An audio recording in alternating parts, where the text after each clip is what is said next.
नए गेंद के साथ सलमान मिर्जा की घूमती गेंदों ने साउथ अफ्रीकन बल्लेबाजों की कमर तोड़ दी। साइम अयूब भी आज पुराने उस विंटेज टच में नजर आए, वो नो लुक शॉट भी दिखा और किंग बाबर आजम टी20 क्रिकेट में सबसे ज्यादा रन बनाने का खिताब भी अब इस खिलाड़ी के सर पर है। अब कई लोग इस पर बात कर रहे हैं कि आज भी स्ट्राइक रेट देखो, 60 का सिर्फ स्ट्राइक रेट है। ये बाबर आजम अपने लिए खेलते, I mean let's be sink in यार। अब क्यों हमेशा इसी चीज का इंतजार करना कि बाबर आजम फेल हूं, उनको ट्रोल किया जाए, क्रिटिसाइज किया जाए और कहा जाए कि ये रहा आपका किंग भाई, ये परफॉर्मेंस उसकी I mean over the years दिखे, कितने ही रन बाबर आजम ने बनाए, कितने मैचेस पाकिस्तान को जिताए और कितनी खुशियां इस नेशन में बाबर आजम ने बिखेरी। और let's be very very honest, 2017 से लेकर देखें तो सबसे ज्यादा रन पाकिस्तान के लिए बनाए। 17 से 23 तक जब वो फॉर्म में थे तो आपकी टीम की जो खामियां थी उन पर पर्दा पड़ा हुआ था। और ये भी सच है कि बाबर आजम जब फेल हुए तो आपकी टीम बुरी तरह जो है ना वो एक्सपोज हुई, उससे पर्दा हट गया। और अगर बात की जाए सच तो खैर कहीं ना कहीं ये भी है कि अब वो ट्रॉफी नहीं जीत पाए।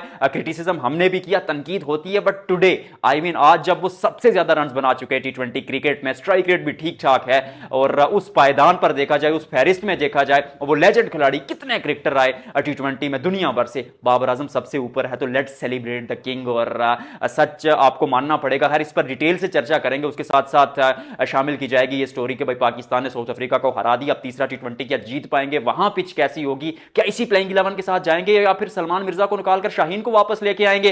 लेकिन कैसे लेकर आएंगे, सलमान ने तो परफॉर्म किया तो फिर किसको ड्रॉप किया जाएगा, चर्चा करेंगे इस पर। और उसके साथ साथ बात की जाएगी कि भारतीय टीम भाई हार जाती है ऑस्ट्रेलिया से और अभिषेक शर्मा अकेले 68 रन बनाते हैं, जबकि सारी टीम जो मिलकर बनाती है 57 रन बनाती है। हर्षित राणा को आप ऊपर भेज देते हैं शिवम दुबे से, मेरे नजदीक तो हर्षित राणा की टीम में जगह नहीं बनती, क्योंकि अर्शदीप सिंह को खिलाओ यार, ये गौतम गंभीर कर क्या रहे हैं, ये भारतीय क्रिकेट का बेड़ा तो नहीं कर देंगे। खैर उस क्या भी पोस्टमार्टम करेंगे, सारी स्टोरी आपके सामने रखेंगे, लेकिन टॉप से शुरू करते हैं, वन बाय वन जाएंगे।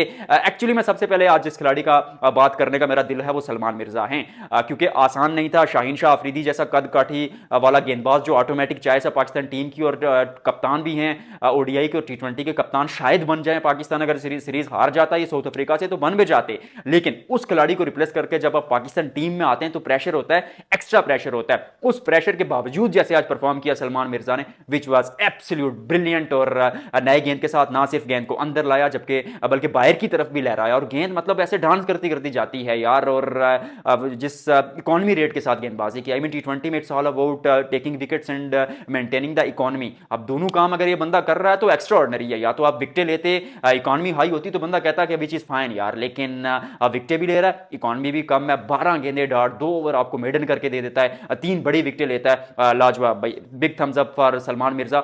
मुझे लगता है फाइनल भी खिलाएंगे और शाहीन शाह अफरीदी को इन करने के लिए हो सकता है कि शायद नसीम शाह को फाइनल में रेस्ट दे दी जाए, क्योंकि आज भी शाहीन को रेस्ट दी गई थी, ड्रॉप नहीं किया गया था। तो ये प्लेइंग 11 की न्यूज जो मेरे नजदीक बन रही है।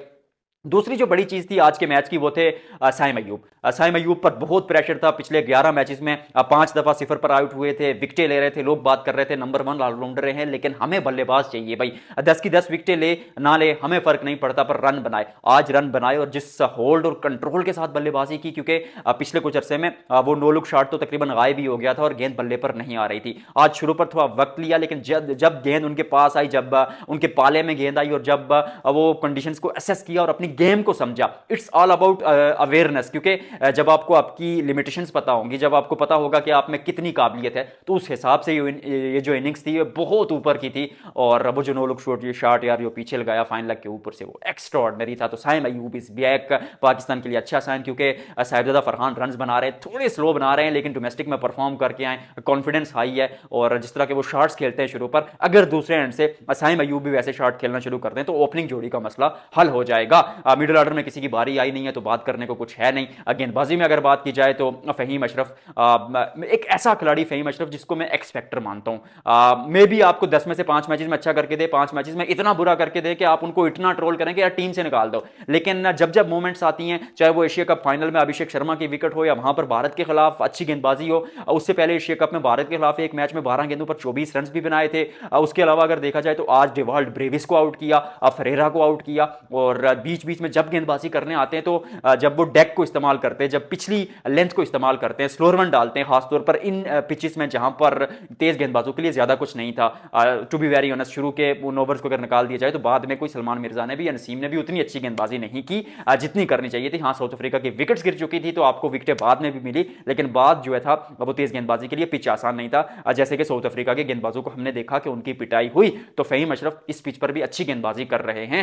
बाबर आजम की अब बात करते हैं, क्योंकि एक ऐसा खिलाड़ी लाहौर से करियर का आगाज किया। नन्ना मुन्ना बाबर आजम 15 साल पहले इन्हीं मैदानों पर वो बाल भाई की हैसियत से आया था। गेंद बाहर आती थी चौके छक्के के लिए, वो उठाकर फेंकते थे अंदर और फिर उसी मैदान पर उन्हीं लोगों के सामने, उन्हीं लेजेंड्स के सामने वो सबसे ऊपर खड़ा है किंग बाबर आजम। क्योंकि T20 क्रिकेट में सबसे ज्यादा रन अब इस खिलाड़ी के नाम के आगे हैं। रोहित शर्मा विराट कोहली से आगे हैं। और अगर देखा जाए तो ऑनेस्टली स्पीकिंग के जैसे ओवर द ईयर्स पाकिस्तान के लिए रन बनाए वो एक्स्ट्रा ऑर्डिनरी थे। ठीक है, विराट कोहली, रोहित शर्मा, मुझे ऐसा लगता है कि रोहित शर्मा से भी ज्यादा विराट कोहली के रन इंपैक्टफुल थे, क्योंकि मैचेस विराट कोहली ने खेले हैं, बाबर आजम और रोहित शर्मा दोनों से कम। बाबर आजम और रोहित शर्मा से वो उस लिहाज से शायद देखा जाए कि कितने मैच विनिंग रन हैं वो विराट कोहली के ज्यादा है, लेकिन बाबर आजम किस मुल्क में पैदा हुआ और उसके आसपास टीम कैसी है, I mean look at that stats. क्योंकि जिस लिमिटेड रिसोर्सेज में और जिस कंडीशन में और जिस मुल्क में बाबर आजम ने रन बनाए, जहां पर आपको पता नहीं होता कि आप अगले मैच में खेलेंगे नहीं खेलेंगे, तीसरे दिन चेयरमैन तब्दील होता है, कोचेस तब्दील हो जाते हैं, कैप्टनसी आती है जाती है, कोई फूलों का हार नहीं, यहां कांटों की सेज आपके गले में डाली जाती है। वहां बाबर आजम ने रन बनाए और जिस कंसिस्टेंसी के साथ बनाए, अभी फॉर्म नहीं है, आज भी कंट्रोल में नहीं दिखे सिवाय उस एक कवर ड्राइव के, लेकिन किंग बाबर आजम मुझे लगता है कि अगर नेशन बैक करे, आप लोग इस खिलाड़ी को बैक करें, हम लोग इस खिलाड़ी को बैक करें, तो एक दफा फिर अपने अवतार में दिख सकते हैं और 2026 का वर्ल्ड कप और 27 के वर्ल्ड कप में भी बाबर आजम कुछ ऐसा कर दें जिसका हम सबको है इंतजार। तीसरा T20 आज खेला जाएगा, we have to think about that कि तीसरा T20 पाकिस्तान जीत पाएगा। मुझे पर्सनली लगता है कि जीतना चाहिए, क्योंकि अगर नहीं जीत पाते तो फिर बहुत बातें होंगी कि आप सी क्लास डी क्लास टीम से हारे, और जो सच भी है 8 मैन खिलाड़ी नहीं है सामने वाली टीम में। रबादा हो गए, एडन मार्करम हो गए, उसके अलावा अगर देखा जाए तो डेविड मिलर नहीं है, कोएट्सिया नहीं है, एक लंबी फहरिस्त, एक लंबी लिस्ट। तो उनके बगैर आपको ये सीरीज अपने घर पर जीतनी चाहिए, क्योंकि अपने घर को आपने अपना किला बनाना है। अगर आपने वर्ल्ड कप जीतना है तो उससे पहले आपको कॉन्फिडेंस चाहिए, और कॉन्फिडेंस उसी सूरत में मिलेगा जब आप ये सीरीज और आने वाली ट्राई सीरीज जीतेंगे।